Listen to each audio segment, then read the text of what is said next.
بسم اللہ الرحمن الرحیم۔ سامعین کرام، آپ سن رہے ہیں عمران سیریز کا اردو ناول انکانا، جس کے مصنف ہیں مظہر کلیم ایم اے، اور یہ اس سلسلے کی قسط نمبر 1 یعنی پہلی قسط ہے۔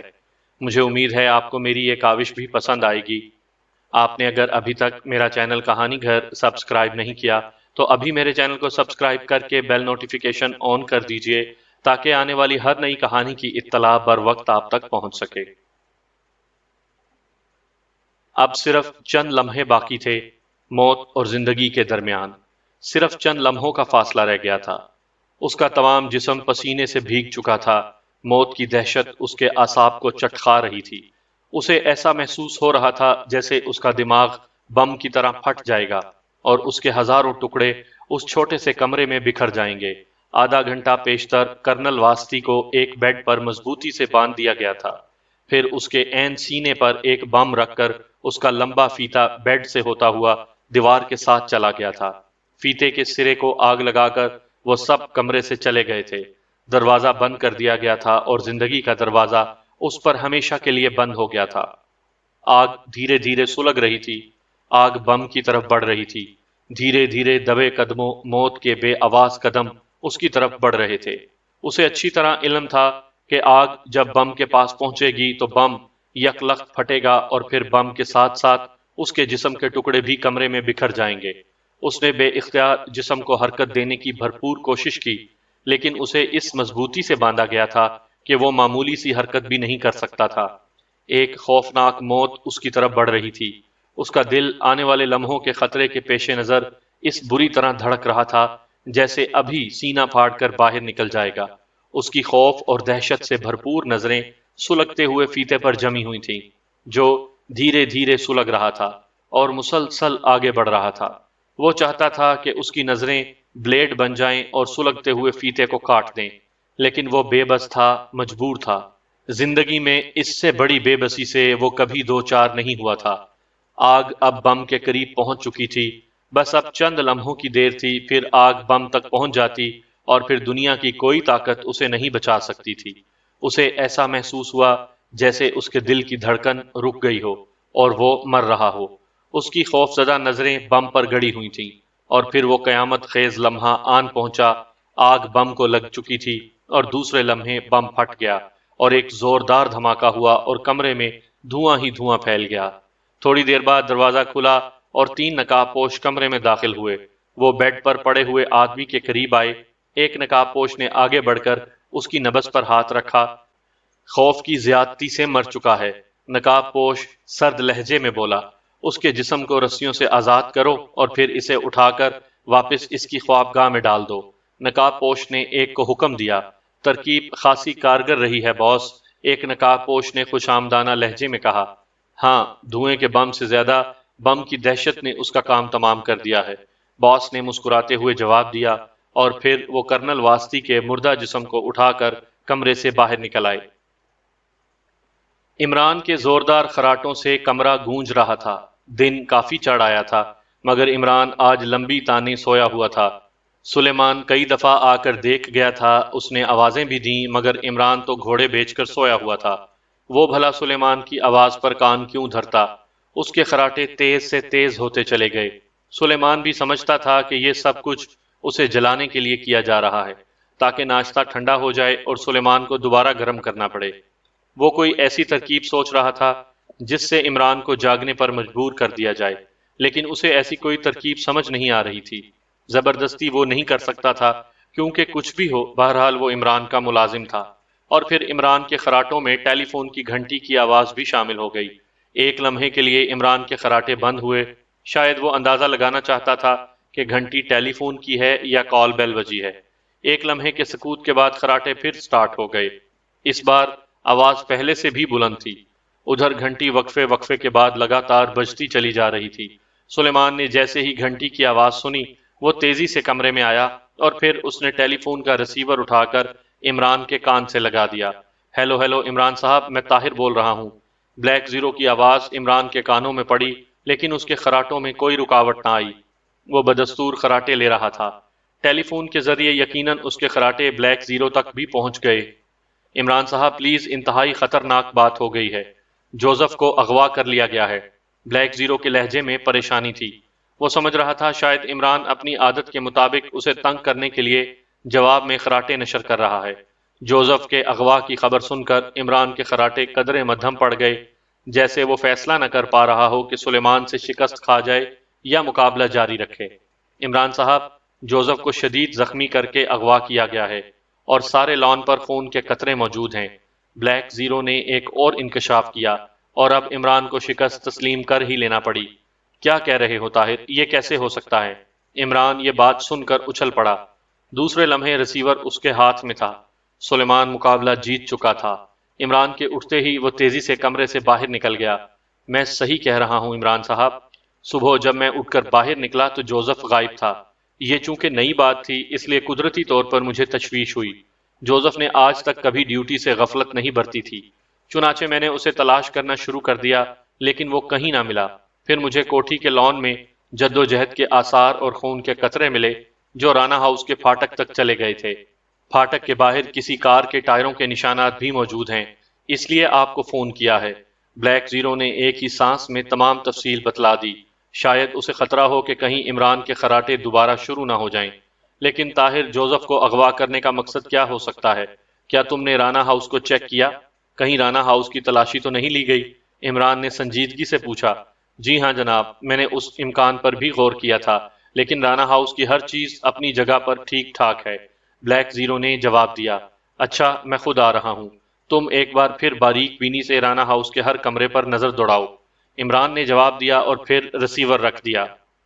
ریسیور رکھ کر وہ چند لمحے تک بستر پر بیٹھا کچھ سوچتا رہا اور پھر اتر کر تیزی سے باتھ روم میں گھس گیا۔ باتھ روم میں اس نے زیادہ دیر نہیں لگائی، جلد ہی کپڑے تبدیل کر کے وہ باہر نکل آیا۔ اس کے چہرے پر غور و فکر کے آثار نمایاں تھے۔ صاحب، ناشتہ تیار ہے، سلیمان نے کمرے میں داخل ہو کر ہانک لگائی۔ صرف چائے کی ایک پیالی لا دو، عمران نے بڑی سنجیدگی سے جواب دیا۔ مگر میں نے تو انڈے، ٹوسٹ، مکھن اور جیلی سب کچھ تیار کر رکھا ہے۔ سلیمان عمران کی اس اچانک اور بے پناہ سنجیدگی سے گھبرا گیا۔ جو میں کہہ رہا ہوں وہ کرو، عمران نے اسے ڈانٹ دیا اور پھر چند لمحے بعد سلیمان نے خاموشی سے ایک چائے کی پیالی لا کر میز پر رکھ دی۔ عمران چائے کی چسکیاں لیتا رہا اور خاموشی سے معاملے پر غور و فکر کرتا رہا۔ دراصل وہ یکدم اس لیے سنجیدہ ہو گیا تھا کہ جوزف کا زبردستی اغوا ایک انوکھا واقعہ ہے۔ آج تک اس سے پہلے جوزف کو کبھی اغوا نہیں کیا گیا تھا، اور پھر جوزف کا اغوا کچھ عجیب سا محسوس ہو رہا تھا۔ ویسے وہ حیران بھی تھا کہ جوزف کو اغوا کرنے سے مجرموں کا مقصد کیا تھا۔ چائے سے فارغ ہو کر وہ فلیٹ سے نیچے اترا اور پھر چند ہی لمحوں بعد اس کی کار تیزی سے رانا ہاؤس کی طرف بھاگ رہی تھی۔ رانا ہاؤس کے گیٹ میں کار موڑتے ہی اسے سامنے برآمدے میں بلیک زیرو ٹہلتا ہوا نظر آیا۔ اس کے چہرے پر پریشانی اور غور و فکر کے آثار نمایاں تھے۔ پورچ میں کار روک کر عمران نیچے اتر آیا۔ بلیک زیرو آگے بڑھا۔ طاہر، یہ کسی بردہ فروش کا کام نہ ہو۔ عمران، جس پر یکا یک سنجیدگی کا دورہ پڑا تھا، اب دوبارہ اپنی اصل حالت میں آ چکا تھا۔ چنانچہ اس نے بلیک زیرو کو دیکھتے ہی فکرہ کس دیا اور طاہر بے ساختہ کھل کھلا کر ہنس دیا۔ جوزف کے ساتھ بردہ فروشی کا لفظ ہی موسیقہ خیز تھا۔ عمران صاحب، ویسے یہ حیرت انگیز واقعہ ہے۔ میں حیران ہوں کہ انہوں نے جوزف کو کس طرح اغوا کیا ہوگا، بلیک زیرو نے کہا۔ بھئی، ایک عدد ٹافی اور پھر بازار سے مٹھائی لے دینے کا وعدہ ہی کافی ہے، عمران نے مسکراتے ہوئے کہا اور پھر وہ لان کی طرف مڑ گیا۔ بلیک زیرو بھی مسکراتا ہوا اس کے پیچھے چل دیا۔ لان میں واقعی جا بجا خون کے قطرات موجود تھے اور یہ خون کے قطرے کوٹھی کے پھاٹک تک چلے گئے تھے۔ عمران بغور ان خون کے قطروں کو دیکھتا رہا، پھر اس نے کوٹھی کے پھاٹک کے باہر موجود کار کے ٹائروں کے نشانات جو اب کافی حد تک مدھم ہو چکے تھے بغور دیکھے، اور پھر ایک طویل سانس لیتا ہوا وہ دوبارہ کوٹھی کے اندر چل دیا۔ کوئی اندازہ لگایا عمران صاحب؟ بلیک زیرو، جو بڑی دلچسپی سے عمران کی حرکات کو دیکھ رہا تھا، اس نے پوچھا۔ اگر کہو تو شرلاک ہومز کی طرح ڈرائنگ روم میں بیٹھ کر مجرموں کا حسب نسب، ان کے آباء و اجداد کا حسب نسب اور ان کی آئندہ 7 پشتوں کے حال احوال سے بھی مطلع کر دوں، عمران نے سنجیدگی سے کہا اور بلیک زیرو ایک بار پھر مسکرا دیا۔ وہ کیا جواب دیتا، اس کا سوال ہی اتنا بچگانا تھا۔ جوزف پہرا دینے کے دوران برآمدے میں بیٹھا تھا، عمران نے برآمدے کے قریب پہنچتے ہوئے کہا۔ جی ہاں، اس کونے میں، بلیک زیرو نے بائیں کونے کی طرف اشارہ کرتے ہوئے کہا۔ عمران نے بغور اس جگہ کو دیکھا تو وہاں شراب کی 3 خالی بوتلوں کے علاوہ اور کچھ نہ تھا۔ کوئی خالی بوتل اور بھی کہیں سے ملی ہے؟ عمران نے سوال کیا۔ نہیں جناب، یہی 3 خالی بوتلیں یہاں پڑی تھیں، بلیک زیرو نے جواب دیا۔ عمران نے کچھ سوچتے ہوئے کہا اور پھر اندر ڈرائنگ روم کی طرف بڑھ گیا۔ بلیک زیرو، ناشتہ تو کراؤ۔ عمران نے صوفے پر بیٹھتے ہی فرمائش جھاڑ دی۔ کیوں، کیا آج کل سلیمان سے ناراضگی چل رہی ہے؟ بلیک زیرو نے مسکراتے ہوئے کہا۔ نہیں، سلیمان بیمار ہے، اسے شادی کا بخار چڑھا ہوا ہے، اس لیے میں بیماری میں اسے تکلیف نہیں دینا چاہتا، عمران نے جواب دیا۔ آپ کی شادی یا اس کی اپنی؟ بلیک زیرو نے وضاحت چاہی۔ دونوں کی، لیکن آپس میں نہیں، کہیں تم غلط نہ سمجھ لو، عمران نے جواب دیا اور بلیک زیرو بے اختیار ہنس پڑا۔ میں ابھی ناشتہ تیار کر کے لے آتا ہوں، بلیک زیرو نے کہا اور پھر وہ ڈرائنگ روم سے نکل گیا۔ تھوڑی دیر بعد وہ ٹرے اٹھائے اندر داخل ہوا۔ اس نے کافی پرتکلف ناشتہ تیار کر لیا تھا۔ جوزف کو رات کے 2 بجے سے 3 بجے کے دوران اغوا کیا گیا ہے۔ عمران نے ناشتے کے دوران انکشاف کیا اور بلیک زیرو اس انکشاف پر چونک پڑا، اور اسے اغوا کرنے والے افریقہ کے کسی قبیلے کے باشندے ہیں اور تعداد میں 4 تھے۔ عمران نے ایک اور انکشاف کیا اور بلیک زیرو مزید حیرت زدہ رہ گیا۔ زخمی جوزف نہیں ہوا، بلکہ حملہ آوروں میں سے کوئی ہوا ہے۔ عمران آج شاید انکشافات کے موڈ میں تھا۔ بلیک زیرو نے اب مزید حیرت زدہ ہونے کا ارادہ چھوڑ دیا، اور جوزف کو اغوا نہیں کیا گیا، بلکہ وہ دوستانہ انداز میں ان کے ساتھ گیا ہے، عمران نے چسکی لیتے ہوئے کہا، اور اب بلیک زیرو خاموش نہ رہا۔ یہ کیسے ہو سکتا ہے؟ جوزف ڈیوٹی چھوڑ کر کبھی اپنی مرضی سے نہیں جا سکتا، بلیک زیرو نے کہا۔ ہونا تو نہیں چاہیے، لیکن ہوا ایسے ہی ہے، عمران نے جواب دیا۔ کیا آپ وضاحت کریں گے؟ بلیک زیرو نے کہا۔ جس قدر تکلیف تم نے ناشتہ تیار کرنے میں اٹھائی ہے، اس کے بدلے میں اتنے ہی انکشافات کافی ہیں، عمران نے موضوع بدلتے ہوئے کہا۔ نہیں عمران صاحب، وضاحت ہونی چاہیے، اگر آپ چاہیں تو میں وضاحت کے بدلے میں آپ کو مزید ناشتہ کھلا سکتا ہوں، بلیک زیرو نے مسکراتے ہوئے کہا۔ ارے بابا نہیں، کیوں میری عادت خراب کرنے لگے ہو؟ اگر سلیمان کو پتا چل گیا کہ میں اب ناشتہ کرنے لگا ہوں تو وہ خودکشی کر لے گا، عمران نے کہا۔ پھر بھی وضاحت تو ہونی چاہیے، بلیک زیرو بھی اپنی بات پر اڑ گیا۔ اچھا تو سنو، پہلا انکشاف اس بنا پر کیا گیا ہے کہ جوزف پوری رات میں 6 بوتلیں پیتا ہے، 3 وہ پی چکا تھا، چوتھی وہ پی رہا تھا کہ یہ واقعہ ہوا۔ اب تم خود اندازہ کر لو کہ رات 10 بجے سے اگر وہ پینا شروع کرے تو 3 بوتلیں کب ختم ہوں گی؟ تقریباً 2 بجے رات تک۔ اب یہ نہیں معلوم کہ چوتھی بوتل وہ کتنی پی چکا تھا، چنانچہ ہم 1 گھنٹے کا وقفہ فرض کر لیتے ہیں، یعنی اغوا کا وقت 2 بجے سے 3 بجے کے دوران۔ کیا خیال ہے؟ عمران نے کہا۔ بالکل صحیح اندازہ لگایا ہے آپ نے، بلیک زیرو نے تحسین آمیز لہجے میں جواب دیا۔ اب دوسرے انکشاف کے متعلق سنو۔ حملہ آوروں کے پاؤں کے نشانات سے ظاہر ہوتا ہے کہ وہ جوتوں میں سخت تکلیف محسوس کر رہے تھے، اور پھر ایک کے سوا باقی 3 کا یہی حال تھا۔ ہمارے ملک میں تو ایسے لوگ موجود نہیں جو جوتے پہننے کے عادی نہ ہوں، اور پھر اس دھڑلے کے مجرم ہوں کہ جوزف جیسے دیو ذات پر ہاتھ ڈال سکیں۔ ظاہر ہے ایسے لوگ افریقہ کے کسی وحشی قبیلے کے ہو سکتے ہیں، عمران نے کہا۔ ہاں ہو سکتا ہے، بہرحال تیسرے انکشاف کی طرف چلیے، بلیک زیرو نے سر ہلاتے ہوئے کہا۔ ویسے اس وضاحت نے اسے مکمل طور پر مطمئن نہیں کیا تھا۔ اب رہا تیسرا انکشاف، تو وہ اس بنا پر کیا گیا ہے کہ خون کے قطرے باقاعدہ وقفوں سے گرے ہیں۔ جتنا چلنے میں قدم کا فاصلہ ہوتا ہے اتنا ہی فاصلہ قطروں کے درمیان، اور پھر یہ وقفہ اتنا باقاعدہ ہے کہ زخمی ہونے والا شخص معلوم ہوتا ہے بڑے آرام سے واپس گیا ہے۔ اس سے صاف ظاہر ہوتا ہے کہ خون حملہ آوروں میں سے کسی کا ہے۔ جوزف زخمی ہونے کے بعد اس طرح اطمینان سے چل کر نہ جاتا، یہ اس کی فطرت کے خلاف ہے، عمران نے کہا۔ بالکل صحیح، آپ نے بالکل ٹھیک اندازہ لگایا ہے، بلیک زیرو نے مطمئن ہوتے ہوئے کہا۔ اب چوتھے انکشاف کے متعلق سنو۔ جوزف ان کے ساتھ اپنی مرضی سے گیا ہے، وہ چوتھی بوتل جو ابھی خالی نہیں ہوئی تھی وہ ساتھ لے گیا ہے، بلکہ بقایا 2 بوتلیں بھی وہ ساتھ لے گیا ہے۔ اس سے ظاہر ہوتا ہے کہ وہ خود گیا ہے، اس کے ساتھ زبردستی نہیں کی گئی، عمران نے کہا۔ ہاں یہ بھی قدرے صحیح ہے، ہو سکتا ہے کہ حملہ آور ہی چوتھی اور بقایا بوتلیں ساتھ لے گئے ہوں، بلیک زیرو نے ہچکچاتے ہوئے اعتراض کیا۔ نہیں، اگر جوزف کو زبردستی لے جایا جاتا تو بذات خود یہ اتنا مشکل اور کٹھن کام ہے کہ انہیں بوتلیں لے جانے کا ہوش ہی نہ رہتا، پھر وہ تمام آثار مٹانے کے لیے یہ 3 خالی بوتلیں بھی ساتھ لے جاتے، عمران نے اپنی بات پر زور دیتے ہوئے جواب دیا۔ بلیک زیرو خاموش ہو گیا۔ آیا خیال شریف میں؟ عمران نے اسے خاموش دیکھ کر کہا۔ عمران صاحب، آج تو آپ نے شرلاک ہومز کو بھی مات کر دیا، بلیک زیرو نے ہنستے ہوئے کہا۔ تمہیں نہیں معلوم بلیک زیرو؟ کمال ہے، عمران نے بڑی سنجیدگی سے کہا۔ کیا؟ بلیک زیرو چونک پڑا۔ شرلاک ہومز پچھلے جنم میں میرا ہی نام تھا، عمران نے بڑی سنجیدگی سے انکشاف کیا۔ یقیناً یقیناً، اور میں ڈاکٹر واٹسن ہوں گا، بلیک زیرو نے ہنستے ہوئے کہا، اور پھر اس سے پہلے کہ عمران کوئی جواب دیتا، پاس پڑے ہوئے ٹیلی فون کی گھنٹی زور زور سے بجنے لگی۔ تم اٹینڈ کرو، عمران نے کہا، اور بلیک زیرو نے ریسیور اٹھا لیا۔ کون بول رہا ہے؟ اس نے احتیاطاً اپنے متعلق کچھ بتلانے سے احتراز کرتے ہوئے کہا۔ جوزف بول رہا ہوں طاہر صاحب۔ دوسری طرف سے بولنے والے جوزف نے بلیک زیرو کی آواز پہچان لی تھی۔ جوزف، تم کہاں چلے گئے ہو؟ اور اب کہاں سے بول رہے ہو؟ بلیک زیرو اس غیر متوقع کال پر اچھل پڑا۔ عمران نے جو جوزف کا نام سنا تو وہ بھی چونک کر سیدھا ہو گیا۔ ویسے اس کے چہرے پر ہلکی ہلکی مسکراہٹ تیرنے لگی، شاید وہ اپنے اندازے کی درستگی پر مسکرا رہا تھا۔ طاہر صاحب، باس کے متعلق معلوم ہے کہ وہ کہاں ہے؟ میں نے ان سے ایک نہایت ضروری بات کرنی ہے۔ جوزف بلیک زیرو کی بات اڑا گیا۔ وہ اپنے فلیٹ پر ہوں گے، بلیک زیرو نے جواب دیا۔ وہاں میں نے ٹیلی فون کیا ہے، لیکن وہ بلڈی فول سلیمان کوئی ڈھنگ کا جواب ہی نہیں دیتا۔ جوزف کی شاید سلیمان نے خاصی درگت بنائی تھی۔ تمہیں کیا کام ہے مجھے بتاؤ، بلیک زیرو نے کہا۔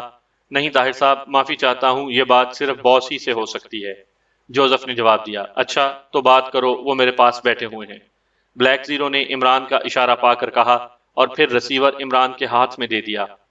او شب تار کے بچے، سرکنڈوں پر منڈلاتی ہوئی روحوں کو اماوس کی رات کے پچھلے پہر تمہاری کھوپڑی پر ناچ کرتے ہوئے میں دیکھ رہا ہوں، عمران نے ریسیور لیتے ہوئی کہا۔ باس، فار گاڈ سیک مجھے بددعا نہ دو، باس میں مر جاؤں گا، باس کہہ دو کہ تم نے یہ منظر نہیں دیکھا، گڈ باس۔ جوزف کی خوف سے لرزتی ہوئی آواز عمران کے کانوں سے ٹکرائی۔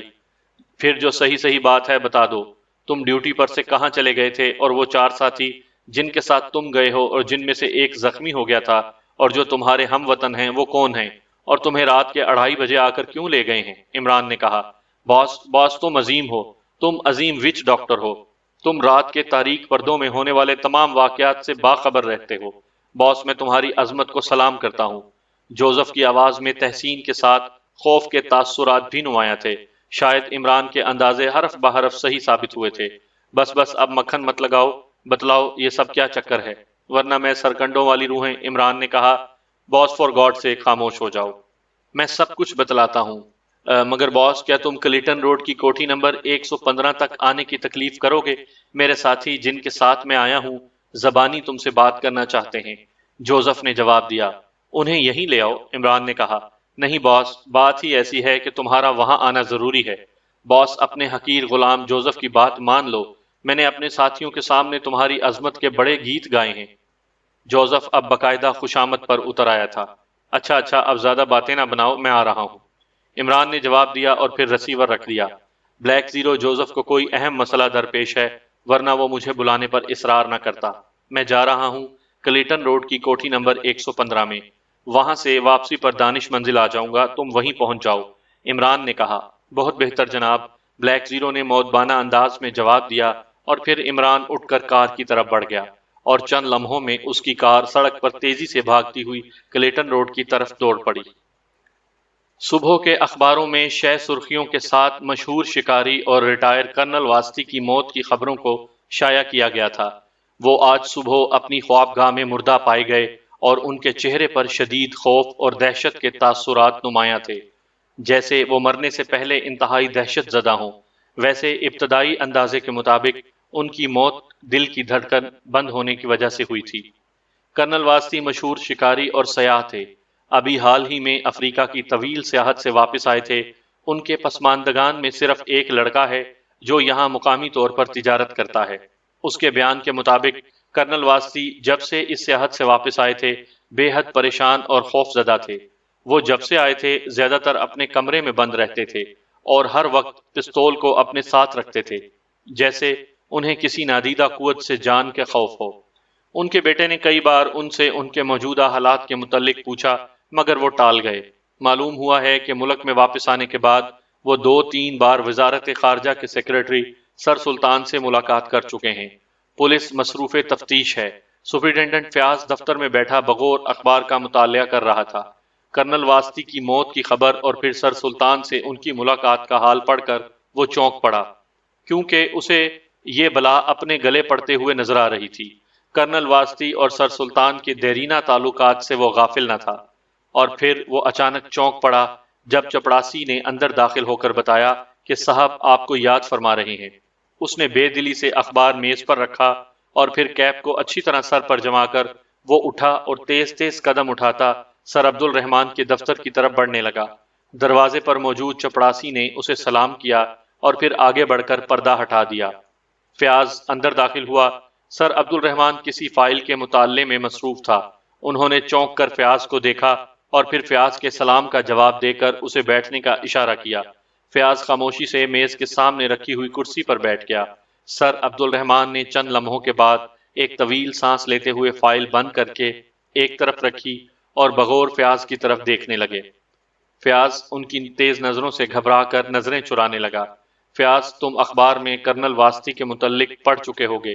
سر عبد الرحمان نے فیاض کو نظریں چراتے دیکھ کر کہا، جی ہاں ابھی پڑھا ہے جناب۔ فیاض نے گڑبڑا کر جواب دیا، تو سنو، کرنل واسطی کا وجود حکومت کے لیے بے حد اہم تھا۔ اسے پر اسرار طور پر ہلاک کر دیا گیا ہے۔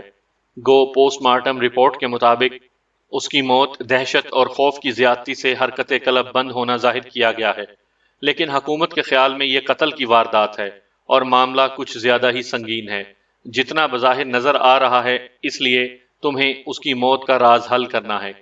وزارت داخلہ نے کیس کی اہمیت کے پیش نظر فوری احکام صادر کیے ہیں اور اب کیس پولیس سے لے کر ہمارے حوالے کر دیا گیا ہے۔ یہ اس کیس کی فائل ہے۔ سر عبد الرحمان نے وہی فائل جس کا وہ مطالعہ کر رہے تھے اٹھا کر فیاض کے سامنے رکھ دی۔ تم نے پوری جانفشانی سے اور محنت سے اس کیس پر کام کرنا ہے۔ حکومت کو فوری طور پر قاتلوں کا پتہ چاہیے۔ اس کے لیے اگر تم اس نالائق کی مدد بھی حاصل کرو تو مجھے کوئی اعتراض نہیں۔ بہرحال کیس جلد از جلد مکمل ہونا چاہیے۔ سر عبد الرحمان نے طنزیہ لہجے میں کہا اور فیاض نے جھینپ کر نظریں جھکا لیں۔ یہ فائل لے جاؤ اور ابھی سے اس کیس پر کام شروع کر دو۔ ہاں یہ سن لو، میں ناکامی کی بات نہیں سنوں گا۔ یا تو قاتلوں کا پتہ چلا کر میرے پاس آنا یا پھر اپنا استعفیٰ لے کر۔ میں تیسری بات نہیں سنوں گا۔ سر عبد الرحمان نے بات ختم کر دی۔ بہت بہتر جناب، میں اپنی پوری کوشش کروں گا، فیاض نے فائل اٹھا کر کھڑے ہوتے ہوئے کہا اور سر عبد الرحمان نے اس بات میں سر ہلا دیا۔ فیاض فائل اٹھا کر کمرے سے باہر نکل گیا۔ وہ سوچ رہا تھا کہ یہ خوامخواہ کی مصیبت گلے پڑی، اور پھر آج تو سر عبد الرحمان نے عمران کے متعلق واضح طنز کی تھی اور فیاض اس بات پر دل ہی دل میں کھول رہا تھا۔ وہ فائل لیے اپنے آفس میں آ کر بیٹھ گیا۔ اس نے فائل پڑھی، لیکن اس میں اس سے زیادہ تفصیلات نہیں تھیں جتنی وہ پہلے اخبار میں پڑھ چکا تھا۔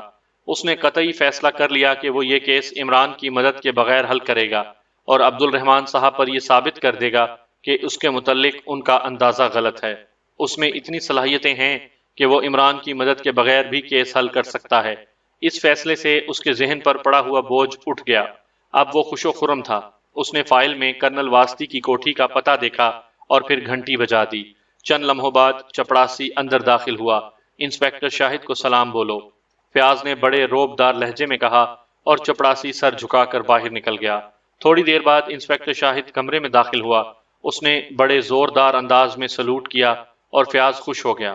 اسے اس قسم کی فرما برداری ہمیشہ پسند آتی تھی۔ بیٹھو بیٹھو، اس نے قدرے نرم لہجے میں انسپیکٹر کو کرسی پر بیٹھنے کے لیے کہا اور انسپیکٹر شاہد کرسی پر مسکراتا ہوا بیٹھ گیا۔ وہ بھی فیاض کی طبیعت کو سمجھتا تھا۔ اسے اچھی طرح علم تھا کہ اگر سلوٹ زوردار نہ ہوا تو کرسی پر بیٹھنا کبھی نصیب نہیں ہوگا۔ انسپیکٹر، یہ کرنل واسطی کے قتل کی فائل ہے۔ کیس ہمارے محکمے کو ٹرانسفر ہو چکا ہے اور باس کا حکم ہے کہ قاتلوں کو جلد از جلد گرفتار کیا جائے۔ اس لیے تم فائل پر ایک نظر ڈالو اور پھر پوری ذہانت اور مستعدی سے کام کرو۔ میں کسی قسم کی کوتاہی برداشت نہیں کروں گا۔ فیاض کے لہجے میں تحکم کا عنصر بے حد نمایاں تھا۔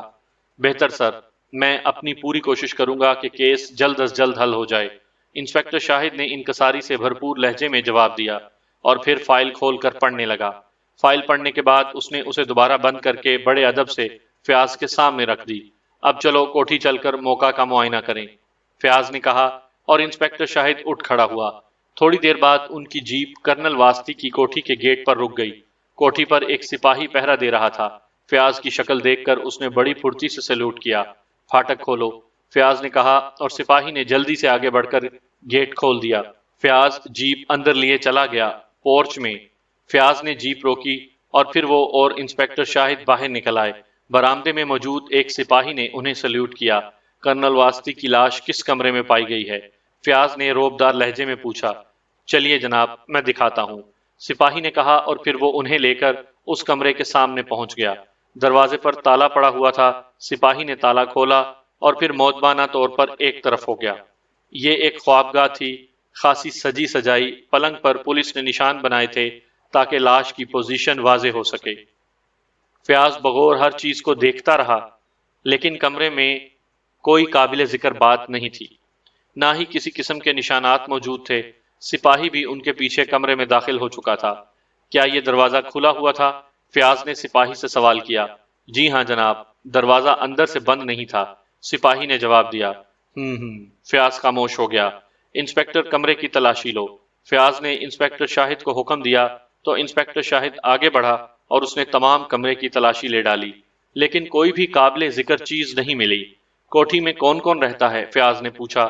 اس میں صرف کرنل واسطی اکیلے رہتے تھے، ان کا لڑکا اپنی علیحدہ کوٹھی میں بچوں سمیت رہتا ہے، سپاہی نے جواب دیا۔ کوئی ملازم بھی نہیں؟ فیاض نے پوچھا۔ نہیں جناب، کرنل واسطی کوئی ملازم نہیں رکھتے تھے، سپاہی نے جواب دیا۔ چلو انسپیکٹر واپس چلیں، فیاض نے کہا، اور پھر وہ واپس مڑ گئے۔ فیاض سوچ رہا تھا کہ مسئلہ کافی پیچیدہ ہے، کوئی سراغ بظاہر نظر نہیں آتا۔ اب اس کا دل اس فیصلے پر ڈاواں ڈول ہو رہا تھا کہ وہ عمران کی مدد نہیں لے گا۔ اب وہ سوچ رہا تھا کہ عمران کی مدد کے بغیر یہ مسئلہ حل نہیں ہوگا۔ ادھر عبد الرحمن صاحب نے برطرفی کا الٹیمیٹم بھی دے دیا تھا، لیکن وہ اپنی شکست تسلیم کرنا نہیں چاہتا تھا۔ آخر اس نے فیصلہ کیا کہ عمران سے ایک دفعہ مدد کے لیے کہے گا۔ اگر وہ آسانی سے رضامند ہو گیا تو ٹھیک، ورنہ وہ زیادہ زور نہیں دے گا۔ اس فیصلے پر اس کا دل مطمئن ہو گیا۔ اس نے شاہد کو ڈراپ کیا اور جیپ عمران کے فلیٹ کی طرف موڑ دی۔